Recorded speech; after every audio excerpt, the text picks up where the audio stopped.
Hello once again, everybody. Thank you for joining me here on this Monday, November 23rd edition of ATS Radio. I'm your host, Adam Burke. I'll be chatting today about a look at Week 13 of the college football season, my power ratings adjustments, some box score notes from this past weekend, and taking a look at some of the games where my power ratings are off of the market. I do have a few things I want to talk about at the top of today's show as well, so we'll dive in here in a couple of minutes. After I remind you about the ATS app over at ATS.io, you can also find that in the Google Play Store or in the Apple Store.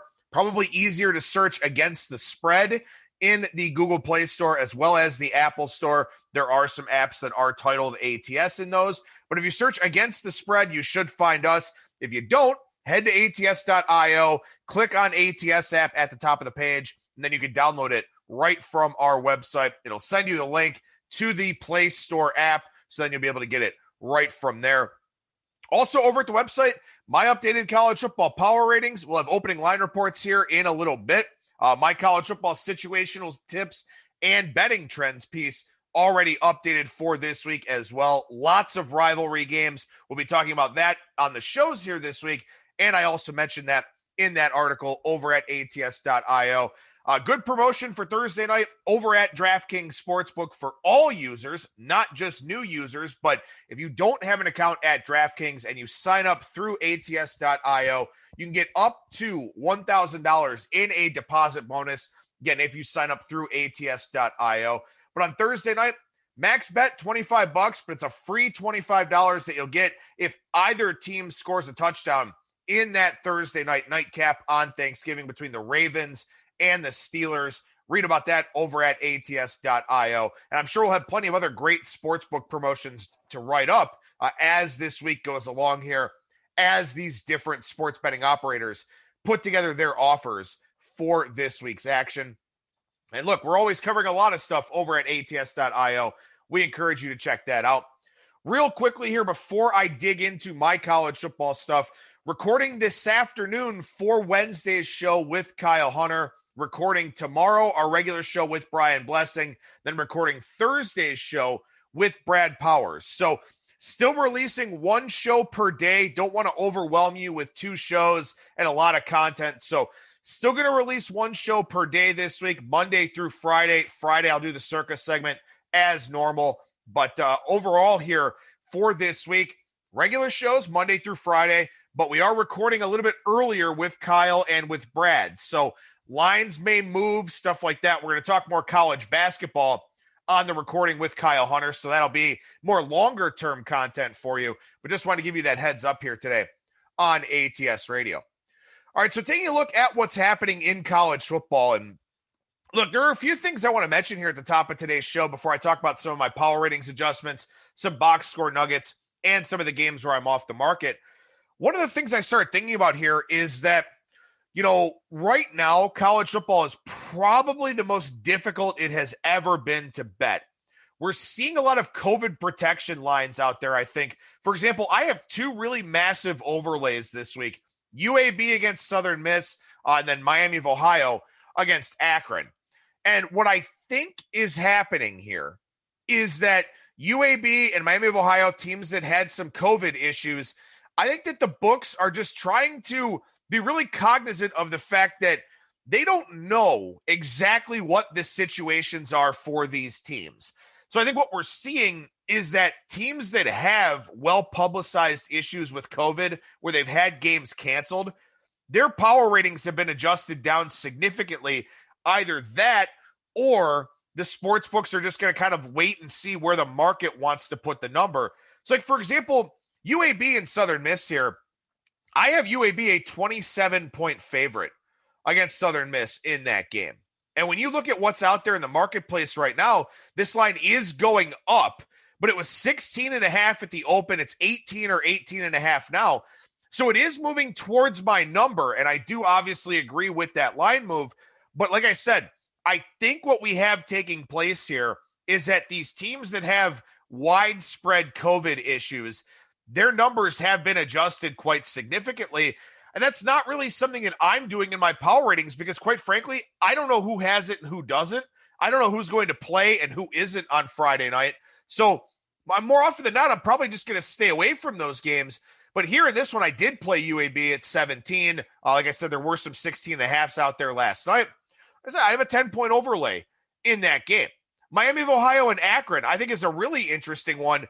14 is still widely available on this game with Miami of Ohio favored against Akron. My line in this game is 23. Actually, 23.5.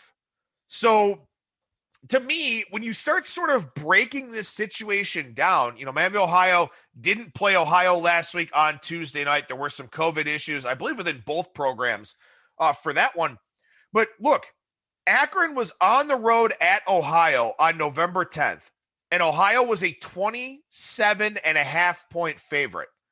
Last week in the Tuesday game that was canceled, Miami of Ohio and Ohio, that line was a pick'em.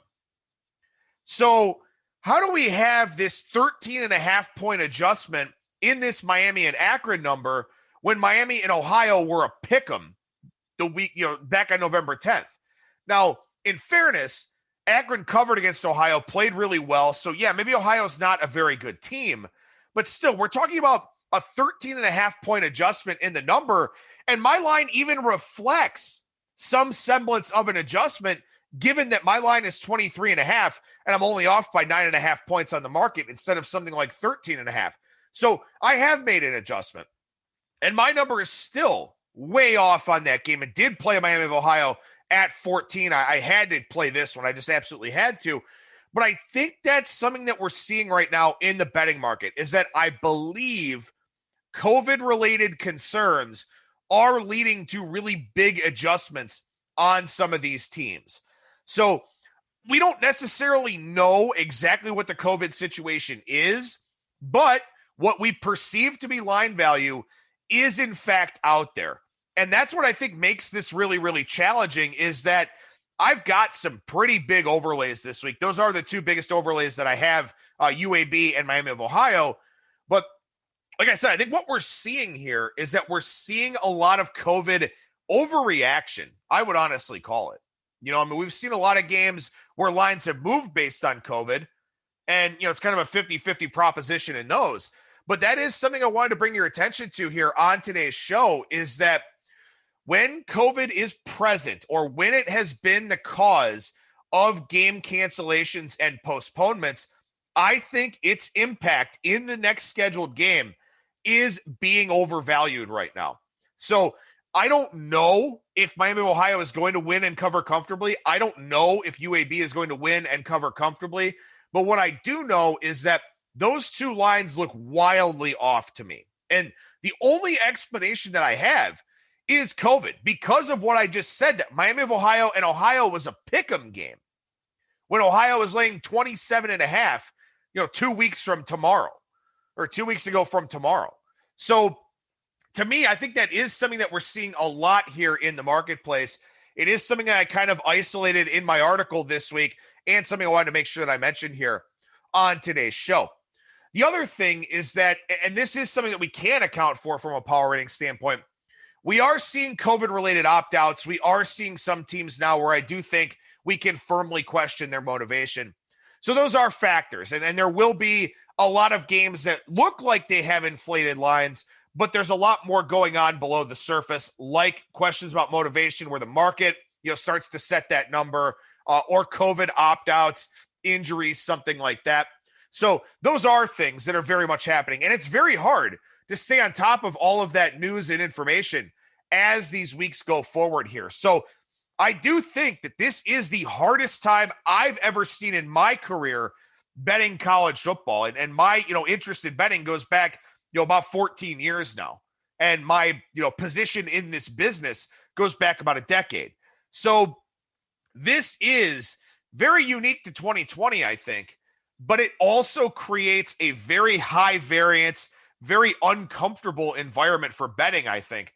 So I am treading very, very lightly here over the remaining weeks of the college football season.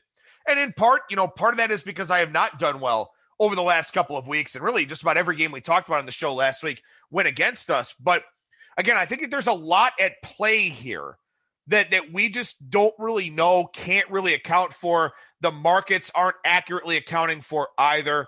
So again, I think as we go forward here, it is one of those things where you do need to tread lightly, a lot lightly than you normally would, as difficult as that is to do, because we think there are a lot of opportunities out there. Specifically, the betting markets prey on high variance, and it is a pretty high variance environment right now. But I think the reasons why it's a high variance environment are going to cause me to play a lot fewer games than I normally would. Last point here, and I wrote about this in my power ratings piece over at ATS.io. I've got several teams here on what I'm calling a leper colony. Teams that I am not interested in playing in any context. It doesn't matter if I've got a big overlay or not. I am just not interested in playing those teams. That list of teams here on my leper colony: UMass, Bowling Green, Akron, Southern Miss, Utah State, Northern Illinois, Temple, Syracuse, Florida State, South Carolina, Michigan, and Penn State. Now, in fact, I do have some overlays against some of these teams, like Akron, like Southern Miss. Like Florida State. Well, actually, Florida State's actually in a really weird spot. I'll talk about that game in a little bit here. But these are teams where I don't care what my power ratings say. I'm not playing on any of them. I will go against them if I think there's an opportunity to do that. But Penn State and Michigan actually play each other this week. Somebody could give me $100 and tell me to bet on that game, and I would decline it. I have no interest in betting Michigan and Penn State, especially after losing another bet on Penn State this past weekend. South Carolina, not a chance. Luke Doty came in, gave them a little bit of a spark in the second half in their game against Missouri, but that's a program that's in complete shambles right now.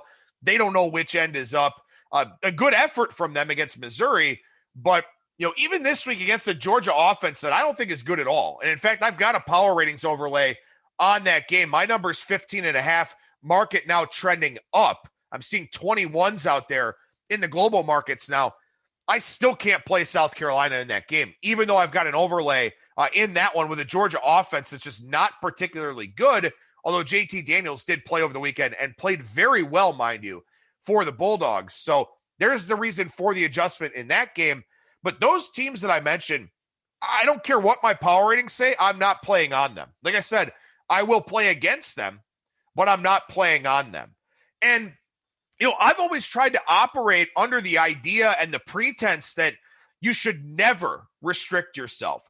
You should never look at a game and say, I absolutely refuse to play this game. Because when you restrict yourself, you limit your number of opportunities. And sports betting is all about finding opportunities, finding games to play where you find an edge or you have some sort of perceived value or something like that. So generally speaking, I don't like to limit myself. But this year, with everything that's going on, with how I've been off from the market on some games, on some teams specifically, I think it's for the best. So I don't know if you want to follow that sort of motif or not, but again, I would just recommend treading lightly here the rest of the way in this college football season. All right, so we'll talk about some of the power ratings adjustments that I have made here. And something that I realized as I was writing up my adjustments in my power ratings article is that, late in the year, I find that I always have much bigger decreases, than upgrades. To me, it's one of those things where teams just start not living up to my expectations, and I do maybe downgrade them a little bit too much. And maybe that's the case here this week with Oklahoma State. And Oklahoma State is one of those teams, and you will have these teams over the course of the year where you just never accurately rate them. You're always chasing the power rating. And early on in the year, Oklahoma State was playing very, very well, and I was very low on their numbers. Then, as I upgraded them, they started falling off a little bit, and they just got waxed once again by Oklahoma here this past weekend. So I dropped Oklahoma State 6 points to be closer in line with the market, and also because right now their quarterback play is abominable. I have no interest in betting on them. The defense is still pretty decent for the most part, but they're a one-dimensional offense right now running the football, and teams have adjusted to that. So they're not even having as much success on the ground as they did earlier on in the year. So Oklahoma State was a pretty big downgrade for me here for this week.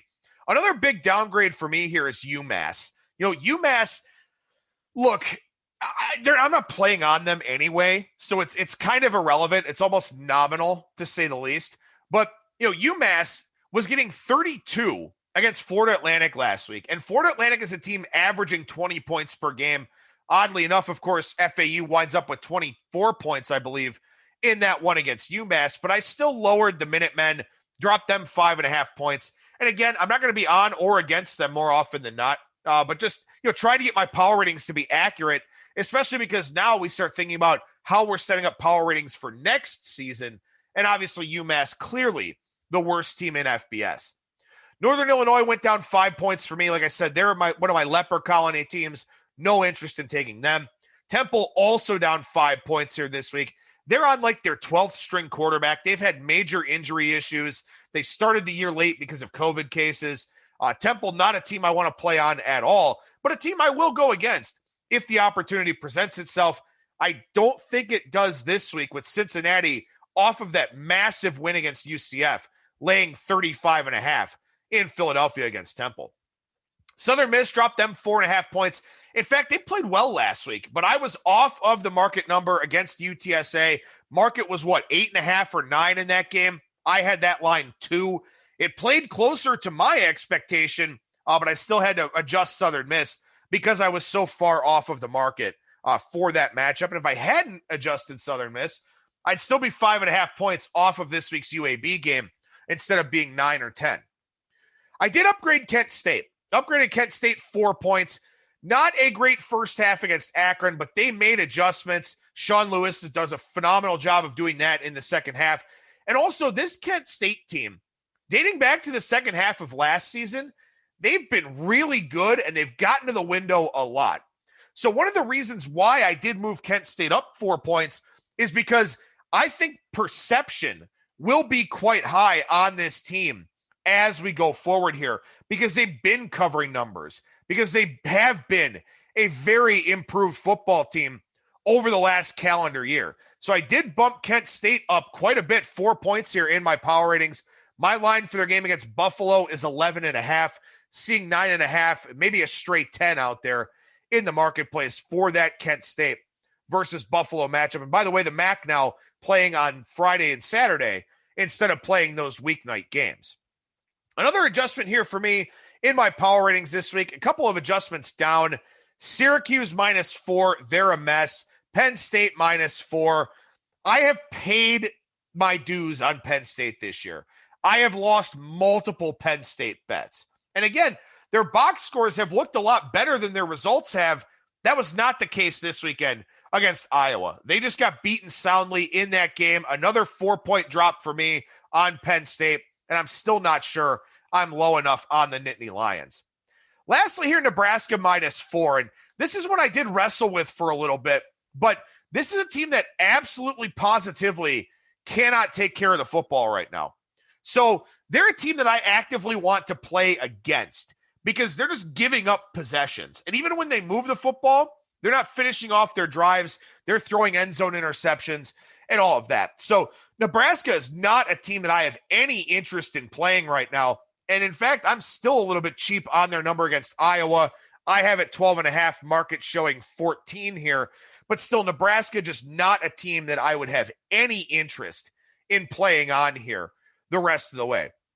As far as some other adjustments of teams that, were not 4 points or more, I did drop Washington State 3 points because Jaden DeLora has COVID, but now their game against Washington in the Apple Cup canceled for this week, so don't really have to worry too much about that one. Excuse me. I did drop Georgia 3 points, even though JT Daniels came out and played so well. And in fact, maybe I shouldn't have done that based on what the market is doing here. But my Georgia numbers were off a little bit. I don't think they're that great of a football team. So I dropped them. But if JT Daniels comes out and plays really well against South Carolina this weekend, I will bump them back up 3 points, if not more, as we go forward here. I dropped Ohio State 3 points. And, for Ohio State, they've had issues in every one of the games that they've played. Against Penn State, they were pretty good. It's probably the best performance that they've had all year long. But Justin Fields, some uncharacteristic and very ugly turnovers in that game against Indiana. The pass defense in shambles. They gave up way too many big plays in that one. They can't really run the football all that effectively. Master Teague had a lot of yards on Saturday, but a lot of yards after contact. They don't open really big holes for him. He's not fast. A lot of flaws with this Ohio State team. So I did drop them down 3 points here for this week. A couple other teams I dropped 3 points. Utah, not a good performance against USC. A lot of turnovers for them. South Alabama, I dropped 3 points. I do like them in double-digit underdog roles, but they really haven't played well of late here. Also dropped Troy 3 points. When you lose to Middle Tennessee State with your starting quarterback back, that's a real bad look. So Troy goes down 3 points for me. As far as some 3-point upgrades here, I bumped Colorado up 3 points. Also Oklahoma, Iowa State, and Washington. I think Washington is a good place here to transition into some box score notes that I picked up from this past weekend. How about this one for Washington? And I think this is the exact reason why you need to look at box scores, why you need to look at the play-by-play, why you need to dig deep into these things. So Washington played Arizona over the weekend, and Arizona scored some points in the fourth quarter of that game to make things look better cosmetically. Over the first 3 quarters of that game, Arizona had 46 yards on 33 plays. Let me repeat that. Against the Washington defense this past weekend, over the first 3 quarters of the game, Arizona had 46 yards on 33 plays. Now, they went into the fourth quarter trailing 37-0. In the fourth quarter, they had 32 plays for 301 yards, all touchdown drives. But again, that was the epitome of garbage time. So for Arizona, 32 plays, 301 yards on their last 4 drives. Over the first 3 quarters of that game, 46 yards on 33 plays. That is why you need to look at the box scores. Because if you look at that score, you look at that result, you look at total yards, stuff like that, you're going to go, oh, well, Arizona, they kind of moved the ball okay. They scored some points. When the game mattered, they didn't do jack shit on offense. So that's why you've got to look at the box scores. Again, it was a 37-0 game when Arizona started moving the football. So it is very important to dig into the box scores, because what that game tells me, 3 things. 1, Arizona's not good offensively. 2, Washington's defense is good. 3, be very careful laying big numbers against Washington, because that could happen in the fourth quarter. Also, 2, maybe Washington was just looking ahead to the Apple Cup. They didn't know it was canceled at that point in time. So, for the Huskies here, a very stout and impressive performance for 3 quarters. Don't let that garbage time quarter skew your perception of the Washington Huskies. All right, so now we'll go chronologically here, starting with the MAC games that we saw during the weeknights. Buffalo and Bowling Green was not as big of a runaway as it seemed. 470 to 399 in yardage, although Buffalo did move the ball quite extensively on the ground. Didn't really have to throw the football much, which is why the yards were pretty close. But Bowling Green had an interception in the end zone, missed a 33-yard field goal, turned it over on downs twice. Those are the things that bad teams do, and Bowling Green is a bad team. But, maybe they were a little bit better than that final result would suggest in last week's game. How about Kent State here? 9.6 yards per play on Akron. They scored 69 points, 750 yards on 89 plays. But what really stood out to me here is that Akron only ran 56 offensive plays, had 35 points. Kudos to them for that. But they had 41 rushing attempts against 15 pass attempts in a game where they nearly got doubled up in points. So Akron cannot throw the football, and they know it. They've got to run the football to be effective. So what that means, maybe you take some unders with Akron going forward, despite the fact they just gave up 69 points. Maybe you look for them to cover big numbers because they're going to run the football, try to run the clock, stuff like that. I don't know, but again, very impressive performance from Kent State, particularly in the second half of that game. How about Caleb Ellaby, the quarterback for Western Michigan? 12 completions against Central Michigan, 12 completions for 382 yards and 5 touchdowns. Western Michigan averaged 31.8 yards per catch in that game. So they marched with big chunk plays in the passing game. Central Michigan, to their credit, they scored 44 points in that game as well. Central Michigan on the year, 9 for 39 on third down, 2 for 21 on third down over the last 2 weeks. So, Central Michigan, they have to have early down success because they're not doing it on third down. Tulane only had 4.44 yards per play against Tulsa. And that was a game where Tulsa had that big fourth quarter comeback, won on a pick six in overtime. Strange game, but my takeaway was that Tulsa's defense played really well. Tulsa's offense was the problem, and in fact, quarterback Zach Smith got hurt in that game. Did drop Tulsa 2.5 points in my power ratings for the quarterback injury, but their defense remains quite stout. Syracuse, 3.34 yards per play against Louisville. Syracuse only ran 41 plays in that game. They had 3 turnovers on their 41 plays. Louisville also had 3 turnovers, so they continue to have turnover issues, but they had the football for almost 42 minutes in that game. So Louisville ran 79 plays to 41 for Syracuse, and Syracuse did not move the football very well at all when they had it. Purdue, 7.2 yards per play against Minnesota. Golden Gophers with 6.3. So Minnesota's offense a little bit better. They're starting to make some adjustments, but their defense continues to be really bad. Minnesota, quite frankly, I could probably put Minnesota on that list of teams that I'm not touching right now, despite that win that they had on Friday night last week. UMass had 2.6 yards per play against FAU. FAU has a very good defense, but also UMass, just a deplorable offensive effort for them. New Mexico against Air Force. New Mexico only 4.53 yards per play, and that's not surprising because it's New Mexico, but it's surprising because they only had 42 pass attempts in that game. So they threw the football, still couldn't move it. New Mexico just not a good offensive team. Defensively, they look a little bit better with Rocky Long and Danny Gonzalez. So unders, probably the way to look here with the Lobos as we go forward. Another reason to look at box scores. I talked about that Arizona-Washington game and the big stats that I pulled out of that one. 4.3 yards per play for Central Florida against Cincinnati. UCF ran 84 plays in almost 23 minutes with the football, but that game should not have been close. Cincinnati had field goals from the 26 and the 22. They fumbled on the UCF 1-yard line. They fumbled a punt return that led to a UCF touchdown. Cincinnati had 6 yards per play in that game. UCF really struggled to move the football. And in fact, I will tell you, when I looked at that and I looked at that box score and I saw the 4.33 yards per play, 4.3 yards per play for Central Florida. When I looked at this box score and I saw that, I swear to you, I ran the math like 6 times.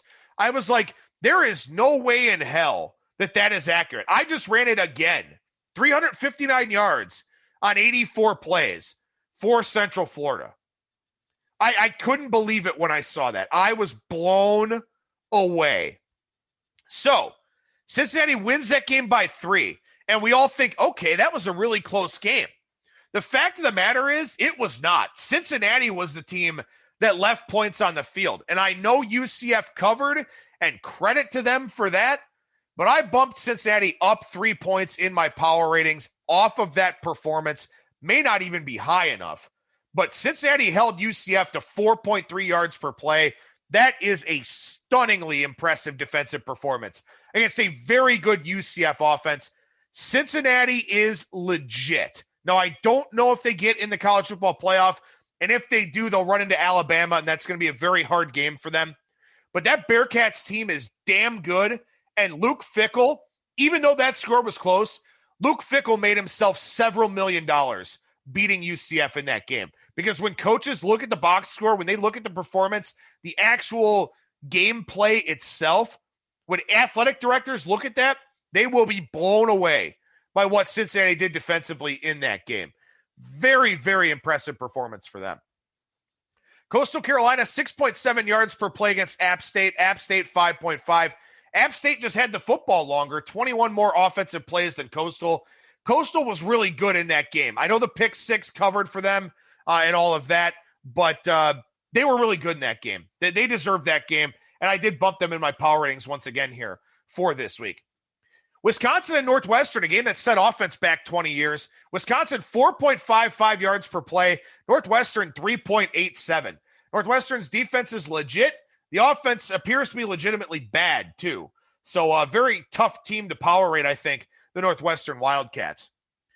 Oregon, outgained by UCLA, 462 to 422. Defensive score for each team, UCLA without Dorian Thompson-Robinson. Oregon's just not great, I don't think. And that was a line that did move when the DTR news came out. Somebody got some inside info. Line moved a second time when it went public. Oregon's just not a great team. Not very impressed with their performance against UCLA this past weekend. Georgia, 23 carries for 8 yards. 23 carries for 8 yards against Mississippi State. But JT Daniels, 28 of 38 for 401 and 4 touchdowns. I don't know what took so long to make that move in Athens, but JT Daniels with a big performance there against Mississippi State. We'll see what he does here against South Carolina. Domination in Bedlam. Oklahoma State, 3.62 yards per play. Oklahoma, 7.2. That game was as much of a rout as it looked. Same thing with Kansas State and Iowa State. Kansas State only 47 offensive plays, 3.2 yards per play. Iowa State, 7.8 yards per play. And I knew I was dead in the water in that game when that line didn't move. Somebody out there with influence never touched that game on the Kansas State side. I knew I was dead in the water when that didn't happen. And in fact, turns out that I absolutely was. Like I said, sometimes it's the line movement that doesn't happen that says more than the line movement that does. How about NC State? What a defensive performance from Dave Doran's squad. Liberty, 3.99 yards per play, under 4 yards per play for that Liberty offense. They still had a chance to win the game, which shows you how good of a head coach Hugh Freeze is. But NC State really suffocating that Liberty offense. Liberty should, bounce back here this week, I would think, because they definitely stepped down in class rather significantly, to say the least here, because they play UMass, and I've got them a 44-point favorite in that game. How about 8 yards per play for Texas State? They ran 63 plays in 22-23.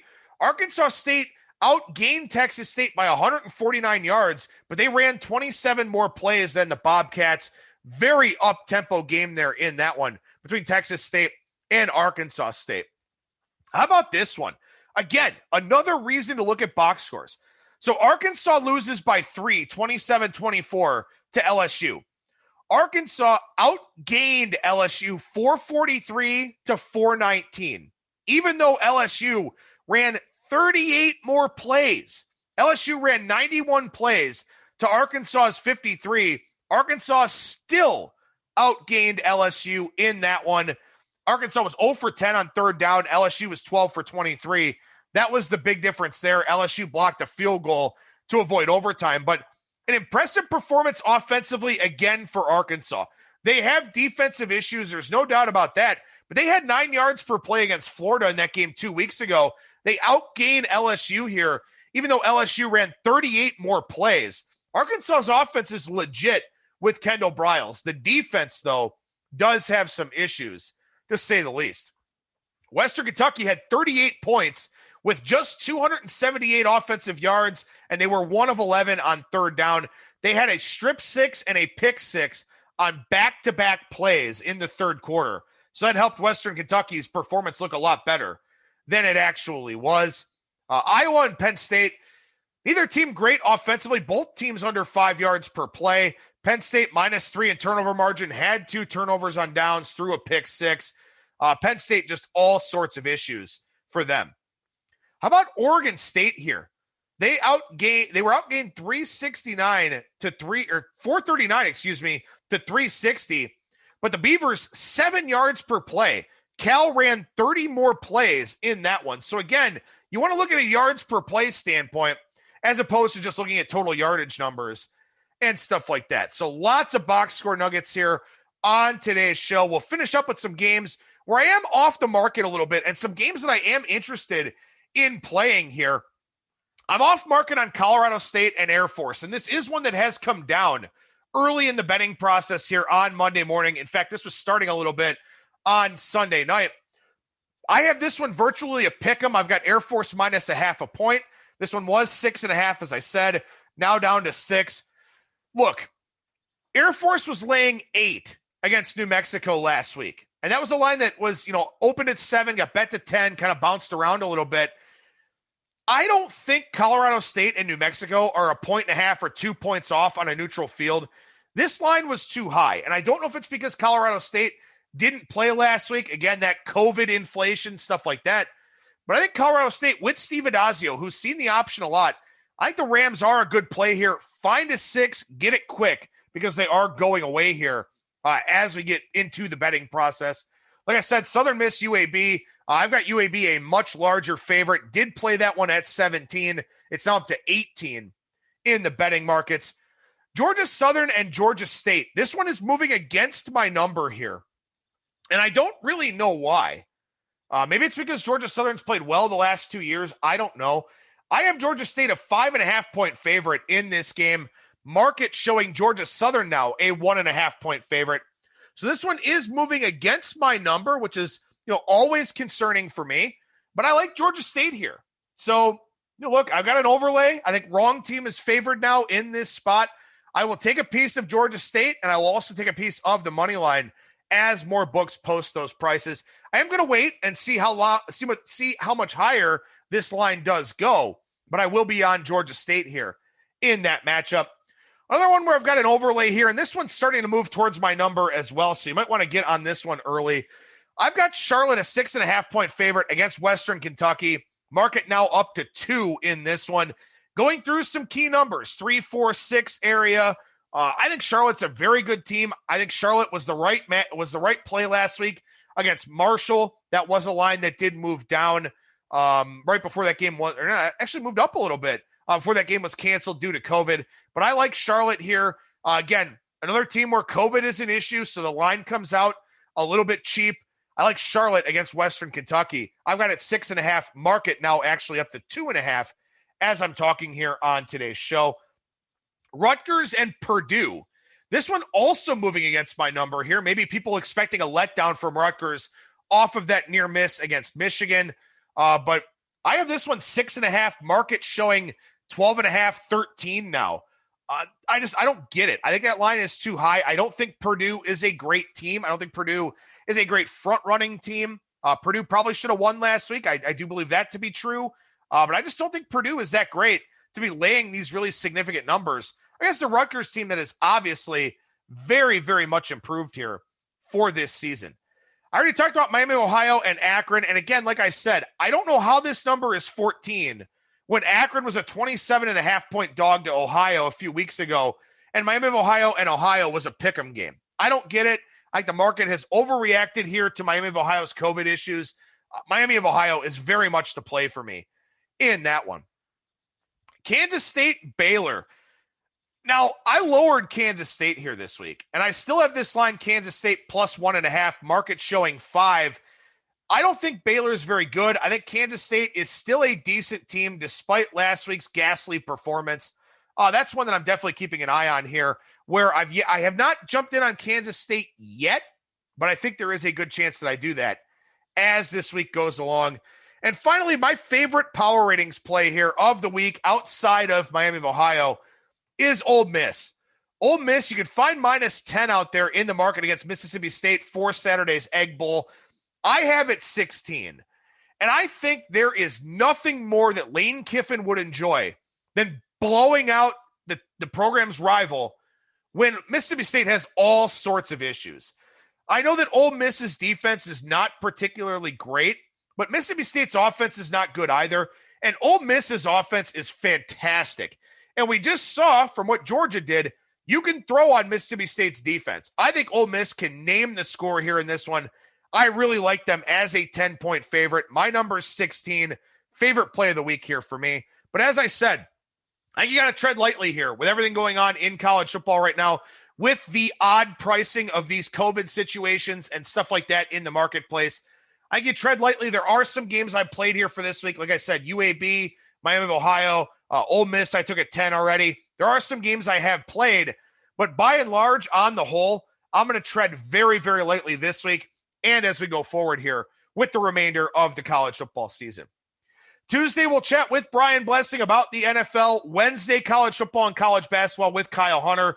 Thursday, college football and the NFL with Brad Powers. Friday, Circus Sports Million picks for my ATS.io -2 entry. 2-2 right now. Rams pending for Monday Night Football. That'll do it for me. Thank you so much for listening, everybody, and I will talk to you again tomorrow.